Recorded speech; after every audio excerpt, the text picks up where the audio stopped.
Scandinavian অঞ্চল মানে Norway, Finland, Sweden এইসব দেশগুলোর মানুষদের রোজা রাখার কষ্টটা অনেক বেশি হয়ে যায়। কারণ আপনারা জানেন এই সময়ে নর্ডিক অঞ্চলগুলোতে দিন থাকে 21 থেকে 22 ঘন্টা। সো এত বড় দিনে এই অঞ্চলের মুসলিমরা কিভাবে রোজা রাখবেন সেটা নিয়ে একটা ব্যাপক সমস্যার মধ্যে আছেন তারা। পবিত্র কুরআনে সূরা বাকারার 184 নম্বর আয়াতে বলা হয়েছে, এই রোজা নির্দিষ্ট কয়েকদিনের। তবে তোমাদের মধ্যে কেউ যদি অসুস্থ থাকে অথবা সফরে থাকে তবে অন্য সময় সে এই সংখ্যা পূরণ করে নিবে।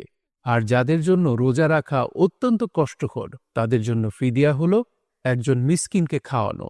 আর যে ব্যক্তি স্বেচ্ছায় সৎ কাজ করে তা তার জন্য কল্যাণকর। আর যদি তোমরা রোজা রাখো তা তোমাদের জন্য বিশেষ কল্যাণকর, যদি তোমরা বুঝতে পারো।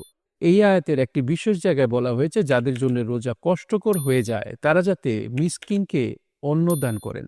সো সব দিক বিবেচনা করলে আমার মনে হয় একটা কাজ তারা করতে পারে, কারণ নর্ডিক অঞ্চলের বেশিরভাগ মানুষই অর্থনৈতিকভাবে সচ্ছল। তারা এমন কোনো মুসলিম দেশে চলে যেতে পারেন, যেমন সৌদি আরব, তুরস্ক, এইসব দেশে গিয়ে রমজান মাস কাটিয়ে আসতে পারেন। অথবা যদি আমাদের আলেম ওলামারা এই আয়াতের মাধ্যমে তাদের সমস্যার সমাধান করতে পারেন তাহলে হয়তো গরিব বা দুঃখীদের অন্নদান করার মাধ্যমেও কিন্তু তাদের রোজার বিষয়টি সলভ করা যেতে পারে।